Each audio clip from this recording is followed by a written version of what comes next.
Almond milk किंवा बदामाचं दूध हे कसं करतात? तर एक 5 ते 8 बदाम घ्या, एक 8 ते 12 तास भिजवा आणि मग त्याची साल काढून 1 ग्लास पाणी घालून ते मिक्सरमधून काढा. आता ह्याला आमंड मिल्क म्हणतात. तुम्ही ते गाळूनही वापरू शकता किंवा तुम्ही डेझर्टसाठी वगैरे करत असाल तर तसंही वापरू शकता.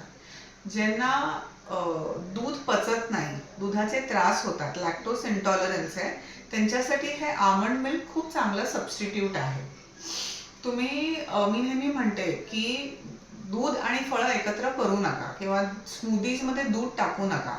तर अशा वेळेला तुम्ही आमंड मिल्क आणि फळं एकत्र करून मिल्कशेक करू शकता. जसं स्ट्रॉबेरी मिल्कशेक आहे किंवा तुम्ही स्मूदीजमध्ये ते वापरू शकता.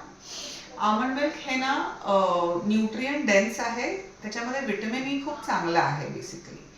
तर ज्यांना काही त्रास आहेत किंवा वेट लॉस करायचं आहे, ज्याच्यामध्ये खूप जास्ती कॅलरीज किंवा खूप जास्ती साखरेचं ते वापरू नाही शकत, त्यावेळेला डेझर्ट्स बनवायला आमंड मिल्क खूप चांगलं होतं. एक एक्झाम्पल देते की आमंड मिल्क घ्या, त्याच्यामध्ये ओट्स टाकू शकता, चिया सीड्स टाका, डार्क चॉकलेट टाका, चॉकलेट पावडर आणि थोडीशी खजूर टाकून ते छोट्या छोट्या ग्लासेसमध्ये सेट करा आणि फ्रीजमध्ये ठेवा की तुमचं डेझर्ट होतं. तर अशा वेगवेगळ्या रेसिपीज करून तुम्ही आमंड मिल्क वापरू शकता.